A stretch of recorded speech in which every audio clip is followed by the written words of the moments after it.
America is the land of opportunity. If you want to make something of yourself in this country, there's little stopping you.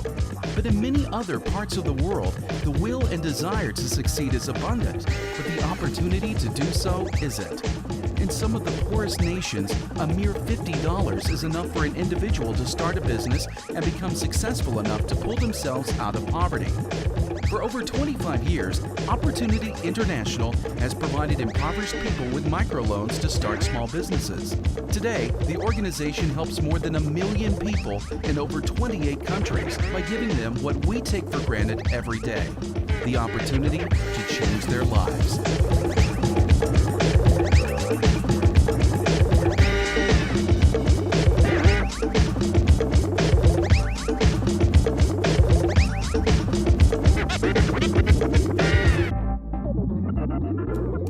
Opportunity International is the hope for the hopeless. Opportunity International is in the business of transforming lives, and we use microfinance as the methodology. Opportunity's mission is to provide access to the working poor to capital to help grow their businesses and to help them work their way out of poverty. And that's an incredibly huge goal. You may ask yourself, why are some countries rich while others are poor? Economics may hold the answer. Economics is the study of how a country uses its resources to produce goods and services and how they're distributed among various groups and individuals. Poverty is a very complex issue, and there's a number of great books written on the concept, but most of the time they will tell you it's very multidimensional. Try and eradicate poverty. You need so many tools. Microfinance is one big tool that you can use, but you need hospitals, you need schools. So if we could even groom our clients to be able to do some of these things, can you imagine? That could help. But poverty is a big thing, and everybody needs to be involved. In 1776, Adam Smith wrote a book called The Wealth of Nations. He believed that providing the freedom for individuals to own land and keep profits from a business they own were essential to the success of a nation. Not only would people work harder if they had incentives to do so, but the economy would prosper, since these people would create an abundance of resources for all. He called this the invisible hand, or the process that turns self-directed gain into benefits for all. For example, a client I met with in Uganda started by having a daycare. She expanded that daycare into being a school, and now she also has a catering business, and she's able to use the school compound as a place to host events on a Saturday. So what she's doing, much like any other good business person, is making the most of her assets to be able to get a larger return, and in turn she's employing more people and serving her community. You may have heard the phrase, give a man a fish and you feed him for a day, teach a man to fish and you feed him for a lifetime. Let's take that a step further. Teach a person to start a fish farm and they will be able to feed a village for a lifetime. That's the secret to economic development that Opportunity International fosters around the world. Pamela was looking for a business that she could, do. She decided she didn't want to be just selling yam or selling bananas like the other women. She decided to go into the mushroom, business. She learned how to produce mushrooms, so we went to visit, her small mushroom production thing by, her house. She provides employment to 3 other people. But again, that alone would be significant because she is feeding her family, she is sending her husband to school, and she is providing employment to 3 people. Impressive story, but even more impressive to me again was, Pamela told us she had trained over 100 other Ghanaians in the mushroom production skills, and they had their own small shacks where they were producing mushrooms. What we're talking about here is free market capitalism.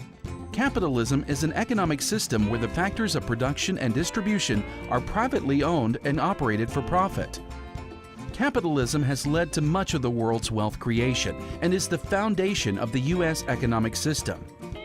Free market capitalism only works when people have 4 basic rights: the right to own property, the right to own a business and keep its profits, the freedom to compete with any other business, and the freedom to work wherever you want.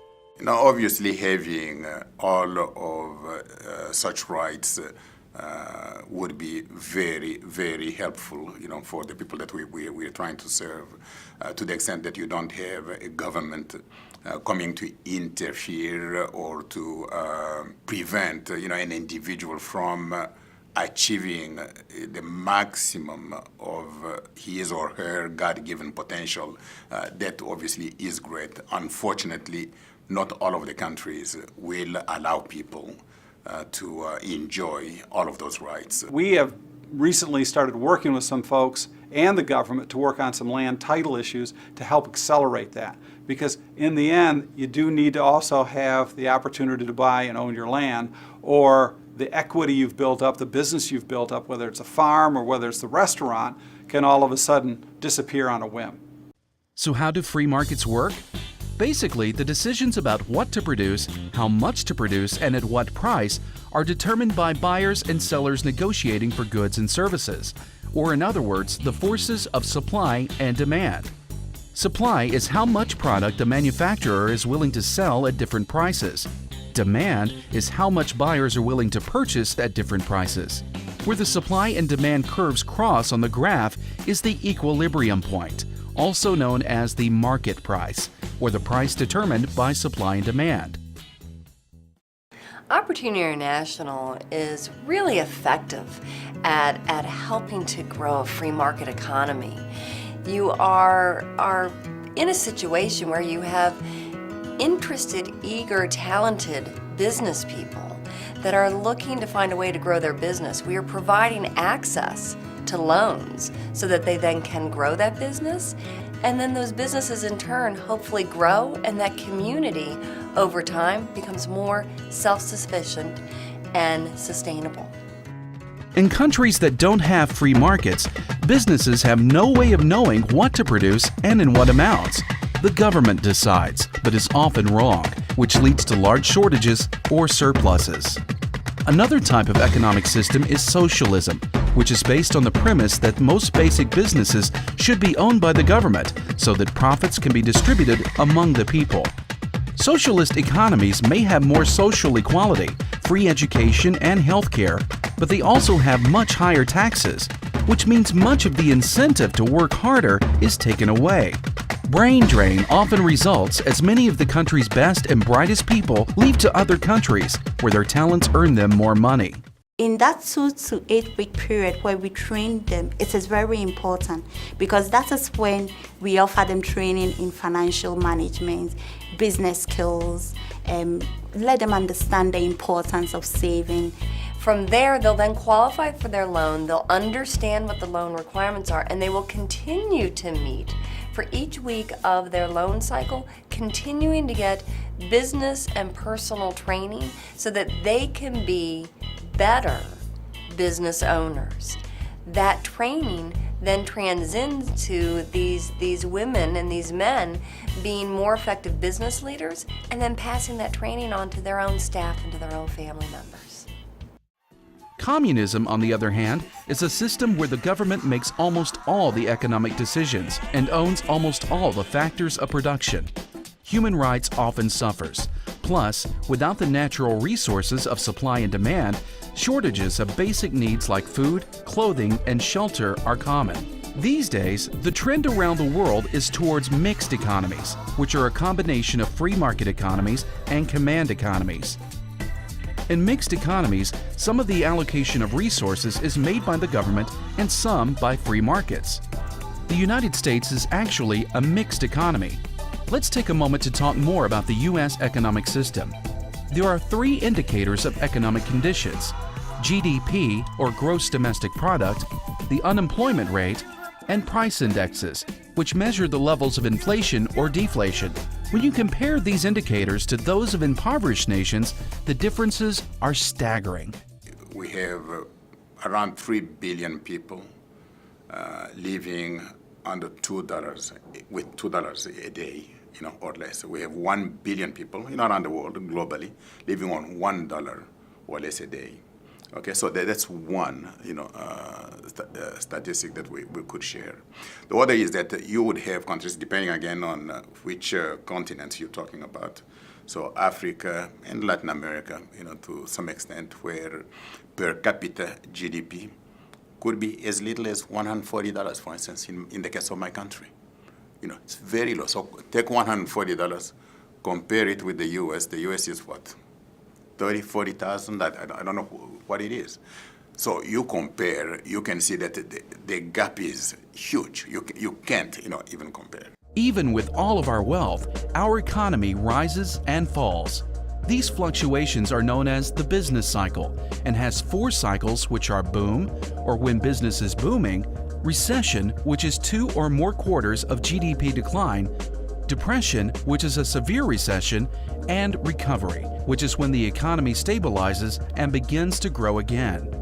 In a mixed economy like ours, the government uses fiscal policy to try to keep the economy stable by increasing or decreasing spending or taxes.